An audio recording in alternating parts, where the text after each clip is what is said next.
በአሜሪካ የፖለቲካ መድረክ የጤናው ዘርፍ ለርዕዮተ ዓለም ፍጭት አዲስ አውድማ ሆኗል። ፕሬዝዳንት ዶናልድ ትራምፕ አሜሪካን ዳግም ጤናማ እናደርጋታለን የሚለውን ንቅናቄ ወደ መንግስታዊ መዋቅር ለማስገባት ቢሞክሩም ለጠቅላላ ቀዶ ጥገና ሐኪምነት ያጯቸው ግለሰቦች ግን ከፍተኛ የፖለቲካና የሳይንስ መናወጥን ፈጥረዋል።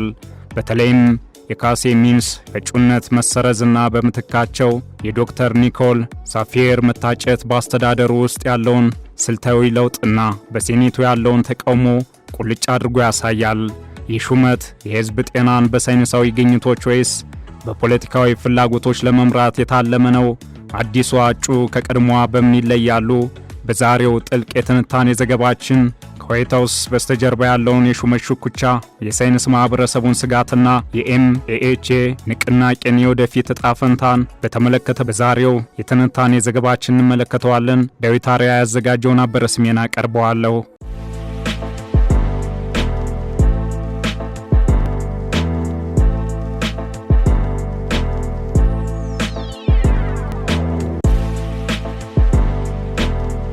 በአሜሪካ የጤና መዋቅር ውስጥ ከፍተኛው የክብር ስፍራ የሚሰጠው የጠቅላላ ቀዶ ጥገና ሐኪም ሰርጀን ጀነራል ሹመት በፕሬዝዳንት ዶናልድ ትራምፕ አስተዳደር ውስጥ አዲስ የውዝግብ ምዕራፍ ከፍቷል።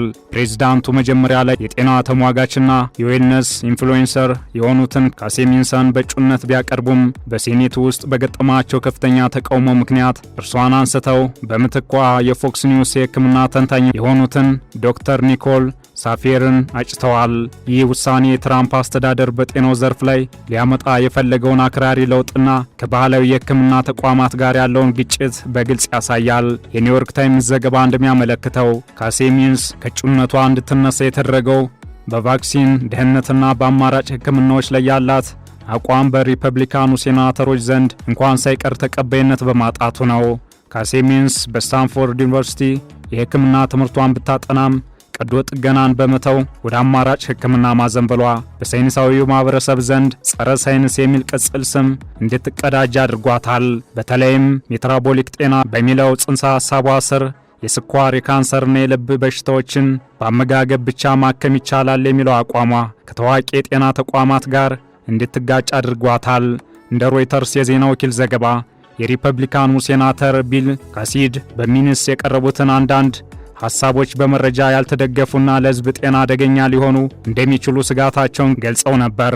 ይህ በገዛ ፓርቲያቸው ውስጥ የተነሳው ተቃውሞ ትራምፕ ስልታዊ ማፈግፈግ እንዲያደርጉና ይበልጥ ተቀባይነት አላት የሚሉትን ዶክተር ኒኮል ሳፊየርን እንዲመርጡ አስገድዷቸዋል።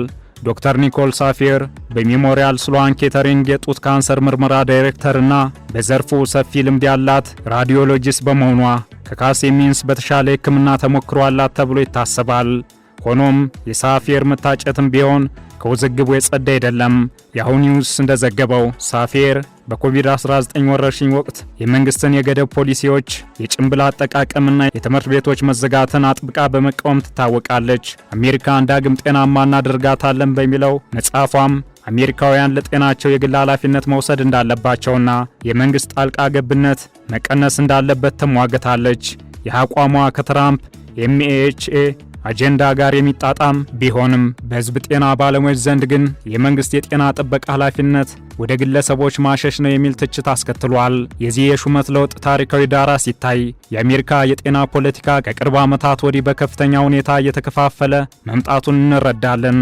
የጠቅላላ ቀዶ ጥገና ሐኪምነት ቦታ በተለምዶ ፖለቲካዊ ባልሆኑና በሳይንሳዊ ብቃታቸው በሚከበሩ ሐኪሞች የሚያዝ ቢሆንም በትራምፕ ዘመን ግን የአስተዳደሩን ጸረ ተቋም አንቲ ኢስታብሊሽመንት አቋም የሚያንጸባርቁ ግለሰቦች መምረጥ ጀምረዋል።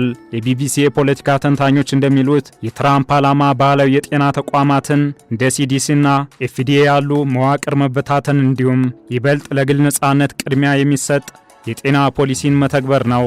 ካሴ ሚንስም ሆነች ኒኮል ሳፊየር የዚህ ታላቅ ስልታዊ ለውጥ አካል ናቸው።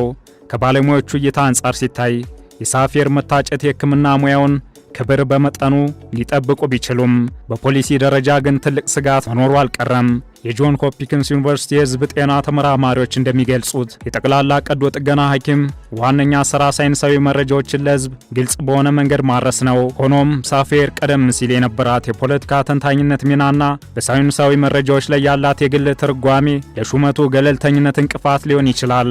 በተለይም በቫክሲንና በዓለም አቀፍ የጤና ትብብር ላይ ያላት አቋም ከዓለም የጤና ድርጅት መሪዎች ጋር ሊጋጭ እንደሚችል ተንታኞች ይገምታሉ። በተቃራኒው ደግሞ የትራምፕ ደጋፊዎችና የነፃ ገበያ አቀንቃኞች ይህንኑ ሹመት በአዎንታዊ ጎኑ ይመለከቱታል። ለእነሱ ሳፌር የሕክምናውን ዘርፍ ከቢሮክራሲ ነፃ የምታደርግና ዜጎች በራሳቸው ጤና ላይ የተሻለ ውጤት እንዲያሳርፉ የምታበረታታ ብርቱ መሪ ናት። የአልጀዚራ ዘገባ እንደሚያሳየውም በትራምፕ አስተዳደር ውስጥ የጤና ዘርፉን እንዲመሩ የታጩት ሮበርት ኤፍ ኬኔዲ ጁኒየርም የሳፌርን መታጨት ደግፈዋል። ይህ በኬኔዲና በሳፌር መካከል ያለው ህብረት በመጪው 4 ዓመታት በአሜሪካ የጤና ዘርፍ ላይ ታይቶ የማይታወቅ የፖሊሲ ለውጥ ሊያመጣ እንደሚችል ዋነኛ ማሳያ ነው። ለማጠቃለል ያህልም ከካሴ ሚንስ ወደ ኒኮል ሳፌር የተደረገው የሹመት ሽግግር የትራምፕ አስተዳደር በሴኔቱ ያለውን ተቃውሞ ለመቀነስ ያደረገው ስልታዊ ለውጥ ቢሆንም የኤምኤኤችኤ ንቅናቄን መሰረታዊ ዓላማ ግን የለወጠው አይመስልም። ወደፊት አሜሪካ በጤናው ዘርፍ የምትከተለው አቅጣጫ በሳይንሳዊ ማስረጃዎች ላይ የተመሰረተ ይሆን ወይስ በፖለቲካዊ ፍልስፍናዎች በኒኮል ሳፌር የሹመት ማጽደቅ ሂደት ላይ የሚታይ ይሆናል? ይህ ሂደት ለአሜሪካውያን ብቻ ሳይሆን ለዓለም አቀፉ የጤና ማህበረሰብም ትልቅ ትምህርት የሚሰጥ ሲሆን በሳይንሳዊና በፖለቲካ መካከል ያለው ሚዛን እንዴት እንደሚጠበቅ የሚያሳይ ፈተና ነው። ይህንኑ ዓለም አቀፍ ትንታኔ ዘገባ ስናዘጋጅ ዘ ኒውዮርክ ታይምስን፣ ያሁ ኒውስን፣ ቢቢሲን እና አልጀዚራን በዋቢነት ተጠቅመናል።